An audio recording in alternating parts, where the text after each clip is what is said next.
President Trump declares North Korea a state sponsor of terrorism. The U.S. president accused Kim Jong-un's government of supporting acts of international terrorism, including assassinations on foreign soil. He said, "The United States is designating North Korea as a state sponsor of terrorism. Should have happened a long time ago. The rogue state must end its unlawful nuclear and ballistic missile development," he added. North Korea joins Sudan, Syria, and Iran as countries that the State Department identifies as ones that have repeatedly provided support for acts of international terrorism.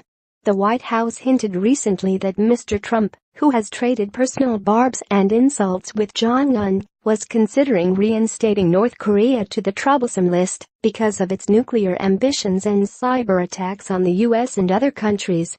It was previously removed by George W. Bush during a failed attempt to salvage a nuclear deal.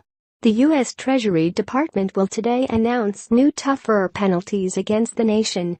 Mr. Trump added, "It will be the highest level of sanctions."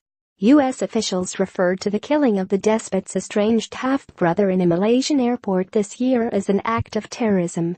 Mr. Trump also mentioned student Otto Warmbier, 22, who died after being returned from North Korean detention to the U.S. in an unconscious state.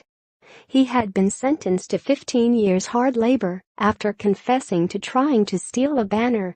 North Korea is pursuing nuclear weapons and missile programs in defiance of UN Security Council sanctions and has made no secret of its plans to develop a missile capable of hitting the U.S. mainland.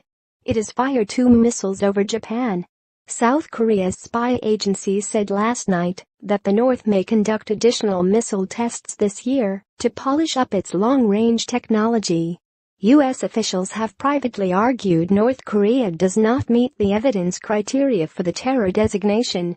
Experts also say the move will be largely symbolic as the U.S. has already imposed heavy sanctions